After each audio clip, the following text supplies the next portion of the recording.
Hi, Patricia. Sergeant Ranty, Liverpool Township. You helped your buddy to possibly help move a body. I'm done. It's over. We're done talking. Say you kill everybody. Look, you let him come in the house numerous times.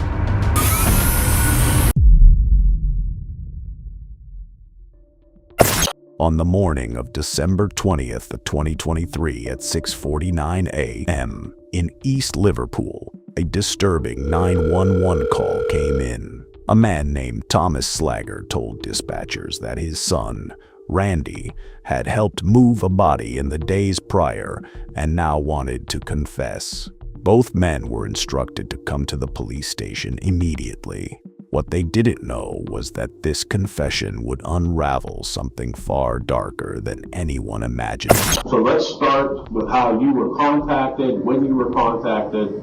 2 days, so I don't really remember the times greatly, but Roughly, ballpark. I got called on him, and he said he needed me. When did you get called, Randy? That night, so it was Sunday night, so I'm not sure what 2 days ago was. Yeah, Sunday night, wasn't Sunday night in the morning. Randy told investigators the request for help came around 7 o'clock p.m. on Sunday, December 17th. A friend needed a ride. That friend was later identified as Christopher Morrison. The first thing that you told me over the phone was that it was you helped your buddy Christopher Morrison that possibly helped move a body. Who is this? Okay. What did he discuss with you at 7 o'clock? Possibly if I could do a favor, or not give him a ride, drive a different car while he drove his other car to his place, newsworthy, which his name is Jake Hill, I guess. Okay, and where's Jake Hill? I don't know. I've never met the guy. I never have seen him. I never knew him. According to Randy, Chris asked him to help hide the body of his wife, Tiffany Morrison. Chris allegedly planned to drop off part of the remains at the home of Jake Hill, the man Tiffany had been having an affair with. If true, it pointed to a horrifying possibility Chris was attempting to frame Jake for murder. That night, when Randy arrived at Chris's home, he witnessed something terrifying. Once you got to Shady Side, what happened? We walked in the house and all the kids were there and mom was sitting there and we talked just randomly about stuff there. And Chris said, look, when you walk down the basement, he was just wanting to get back there for Tiffany and wanting to leave him. Okay, Tiffany wanted to leave him? I didn't shoot just directly, and then somehow I don't know, as I wasn't there for none of the stuff. Somehow she was back at the house. Chris was there at the house at some point. That's where he stripped out the hole in the shower curtain, where we showered. And he shut me the bullet hole. He later told police that Tiffany had somehow come back to the house. Randy tried to calm Chris down and urged him to turn himself in. Instead, Chris escalated. He showed Randy photos of Tiffany's body and even threatened to kill everyone, including his own children. I got downstairs and looked at me and he started crying and he started telling me that Tiffany and we're fighting. She was leaving me for some dude that sent me some dick pics or something. And that he shot her. And I didn't believe that. And he whipped his gun out, slashed the thumb out. I looked away. He couldn't get the body out of the house and into the shed. And I tried to talk him out of it, telling him I was stupid. I told him he was an idiot. He should probably turn himself in, all that, but none of it, nothing. I mean, I couldn't convince him to do anything besides he wanted to. He asked me to help with roll how big was the carpet. I didn't know to that. That was enough to put Chris squarely on investigators' radar. But suspicion wasn't proof. Detectives needed more, especially access to the messages and images exchanged between Chris and Jake, which could establish motive. Soon after, police traced Chris's license plate activity in the days before Tiffany disappeared. They discovered that on December 15th, 2 days before she was reported missing, surveillance cameras captured Chris purchasing a Hercules handheld chainsaw and 12 new blades at a Harbor Freight store in Steubenville. At the time, the receipt didn't prove anything. Later, it would become critical evidence. While Randy was being interviewed, officers were simultaneously dispatched to the Morrison residence to investigate the timeline of Tiffany's disappearance. There, Chris's mother, Kay, revealed something unexpected. I do remember going downstairs in the basement yesterday to get a bag. Okay. I was gonna do laundry, but when I asked the kids to get their clothes together, he'd said, "Mom, you do enough. We'll take care of your clothes." He did not want me in the basement for some reason. And he had been hanging down there, and that she was down there with him. Well, what I thought, I mean, as far as I know, she was with him. And she did come upstairs Sunday night, or was it Monday? She did come up, and I was standing there at the Christmas tree, and she come flying past me, and you know, she was having an affair with this guy, so I figured she was hanging down there from embarrassment. Shame. You know, I grabbed a hold of her, and I kissed her on the side of the face, and I told her I loved her. You know, and she says, "I love you too." She said Chris had prevented her from going into the basement where he and Tiffany had been. She remembered Tiffany appearing ashamed about her infidelity. But what Kay said next was even more alarming. She believed her son might be planning to take his own life. See, when all this was going down yesterday, I thought maybe he killed himself. That's what I was thinking, but it couldn't make sense to me that his vehicle wasn't there. You know what I mean? Because I'm like, why are they in shame? You know? And that's, you know, but then, I mean, this is just all so much. But Chris wasn't dead. He was alive, and his freedom was about to end. Before making an arrest, police executed a search warrant on a shed behind the house where Tiffany's body was believed to be hidden. Hi, Patricia. Sergeant Ranty, Liverpool Township. I have a search shed. So this is a copy of the search warrant. Officer Talbot, Kenan, and myself, we're going to go up. We're going to look around. The search warrant is for anything not your house. Any of the outlining buildings or any of the pergola. Problem with any of that. House of kids. Right now, they're with the other grandma. The services were this morning, and they, you know, the viewing, you know, there's no viewing. What? It is. It's very horrible. I mean, I'm sick to my stomach. I want to burn the shed down as soon as possible. I want to know when I can do that. It's all still part of evidence, so our prosecutor will be able to answer that. But we'll be talking again soon. I don't know what to do with it. You know what I mean? I found all kinds of knives in here. I took all those out of the bedroom. And I think I'm just going to store them in the garage. Okay. I don't know what, you know what I mean? Yeah. Look like hell, but I can't. Your son's had me up every morning at 4 o'clock. So. Sad. Sick. And I got to still live here. You know what I mean? I get it. Let us get done what we need to do. Kay, is it all right? Oh, you can? Okay. And we'll give you a copy of the inventory when we're done. All right. I'm not really worried about the inventory. Well, we have to get it. I believe. Chief Howard. When officers opened the door, they were met with a horrific scene. Inside was the chainsaw Chris had purchased, multiple knives and other weapons. And the final confirmation, Tiffany's body had been dismembered and placed into 6 separate bags. Now, they had everything. But arresting Chris wouldn't be simple. Randy had told investigators that Chris had threatened to kill everyone if police came for him. So instead of rushing in, detectives devised a tactical plan. We got somebody today, supposedly he killed his wife. She's out back, so we've been working on search warrant. We just got it. We wanted to get him out of the house because he was going to kill all the kids and stuff. He said he wasn't going to go follow them.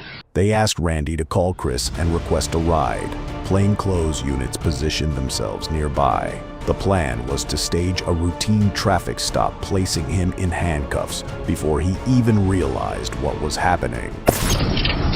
What's the plate numbers? I don't know the plate number on this. I got the Jeep here. You yell, give me some help. Right here in front of his house. All right. All right.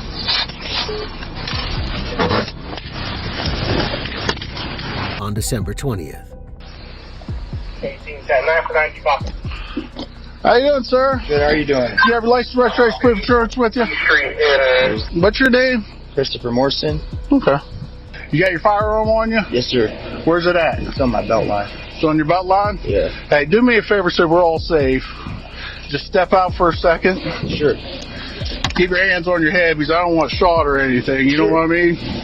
Go and turn around here. Just hold tight. I'm just going to place you in cuffs just until I grab your gun. Okay? What? We got to call the complaint down here. I'm just following up on city. Asked me to come down, help out. I just pulled up to my buddies. I was supposed to pick him up. You supposed to pick up your buddy? Yeah. Who you picking up? Randy Swagger? The plan worked. Chris was cuffed without knowing why. He appeared tense, but tried to act innocent. Good. I have 121. Also have firearm, and he is detained. I don't understand what the problem is. What? Come right back here. Sure. Huh. Alright, step back here. Why am I stuck in here? What is all this? You alright? Yeah. We got somebody today. Supposedly he killed his wife. She's out back. So we've been working on a search warrant. We just got it. We wanted to get him out of the house because he was going to kill all the kids and stuff. Supposedly he killed his wife. So he got away.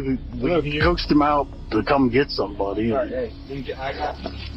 Long story short, with everything's going on, we didn't want him, coming in and shooting. So it was exit circumstances to get him. Okay.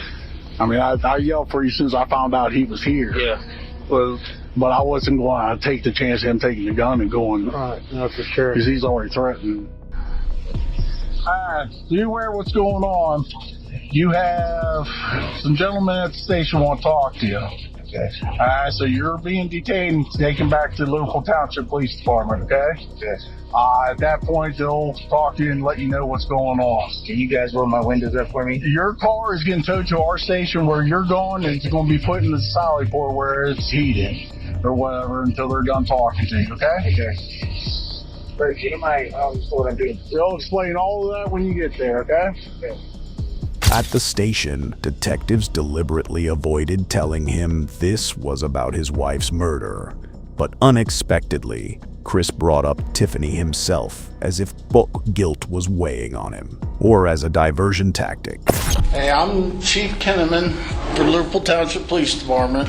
I got to ask you before we go, you willing to talk to us? I guess it depends on what it's about. All right, well, you can stop at any time if you decide you want to talk to an attorney. Why you say that? Who might it belong to? Because I'm thinking, did my wife say that my Jeep was stolen, or... The detective handled it carefully, revealing nothing, keeping Chris talking. Who's your wife? Tiffany Morrison. Tiffany Morrison.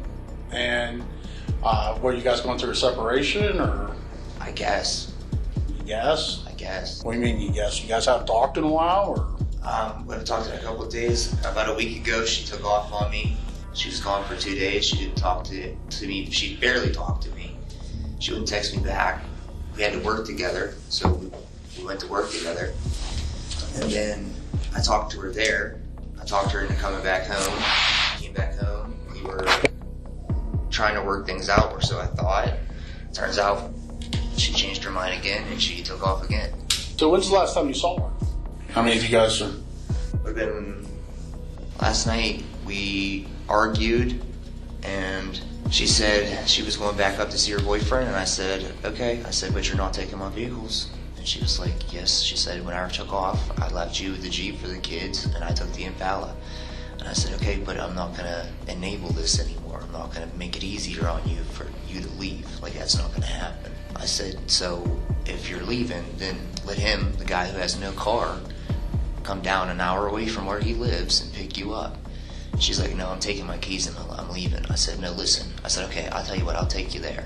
She said, you're not driving me to his house. And I said, okay, well then I'll pick a spot. I'll drop you off close. You can figure it out from there. And she says, okay. So we started down a hill. We started into an argument. I kicked her out of my Jeep and that was it. For the next 20 minutes, Chris described their entire relationship, 17 years together since high school, 3 children, financial struggles, and the pressure of running a massage business while raising a family. Eventually, they moved in with his parents for help, but tensions only grew worse. And she's like, where are you guys at? And they tell her. She's like, okay. And they start talking, and I got pissed in the middle of the conversation. And I was like, Chris, tell her how you feel. I'm like, don't clam up. Tell her how you feel. And he's like, I'm like, are you, now when you meet her in person, because she's getting this house on Monday, Tuesday, whatever. I said, she's telling these kids that she's going to get this house. She wants them there with me 5 days a week. She wants them on the weekends. And then during the summer, she's going to bring them up more often. Like when they want, she wants to do 50-50 with me. She wants to be civil. She wants, just like we always talked about, she wanted to make it as easy as possible. She was still going to help me pay off the Jeep. She's still going to help me at the business. She's still going to help me with bills. But she wants me to start banking my own money in separate her accounts because she wants to basically discover her independence. She doesn't know who she is without me. I don't know who she is without her. So she wants us to be separate and do our own thing for a while. At the center of it all was Tiffany's boyfriend, Jake Hill. Investigators now had access to messages between Jake and Chris. In the weeks before Tiffany vanished, Jake had allegedly sent taunting texts, explicit photos of Tiffany, images of himself, and graphic descriptions of their sexual encounters. Are you serious? I said, he tells me all that you guys are mocking me and this and that. I said, okay. I said, I'm on my way to get my kids. I said, you go back to Jake's. I'm done. And I'm screaming at her the whole way up there. I'm like, I did anything for you, Tiff. Anything. I would have went to marriage counseling. I'm like, I would have gave you the world. You know what I mean? All you had to do was talk to me. If there was a problem, all you had to do was talk to me. And I understand. And I said, and I'm going to tell you what, as I'm fuming, I said, I'm going to tell you like this. You know what? I've been there and I forgive you. I said, how fucked up is that to say in the middle of it? In the middle of it, after the conversation that I got right now, I'm telling you I forgive you because I understand why. I understand why, because I've been there. I said, and it doesn't make me want you any less. I said, it doesn't make me not want to fix things. I said, we'll go to marriage counseling. I said, we'll get our family back. If you decide after marriage, you give me some time. We go to marriage counseling. You decide after that you don't want to be together. Fine. I said, but let's exhaust every possible option before you do this. It painted a powerful motive: jealousy, humiliation, rage. But Chris continued to lie, attempting to mislead investigators and clear himself. When he realized the direction of questioning, he requested an attorney, ending the interview. With mounting evidence, Christopher Morrison was arrested. Tell your wife, you said? The reason in here that we brought you in, we have had people over your house. We know you put new lifts on the shed. We know what all happened. So now's the time we need to talk. So what you're saying is you want to exercise your rights? Yes, sir. To complete the picture, detectives still needed to interview Jake. Tiffany talked about Christopher. Yeah. What would she say about that? Basically that we were better off just being friends, that dude's not right in the head. And I used to just laugh and be like, I'm not right in the head either, I'm not worried about him. And she just basically told me to just, like, if we're gonna keep talking, just block everybody and just don't ever say nothing to anybody. Did she ever express any concerns that she had about the two of you getting into a relationship? How Chris may react to that? That's why she said that we were better off just being friends, because she was, I don't want to say that, I mean, she had to be scared of him to say something like that.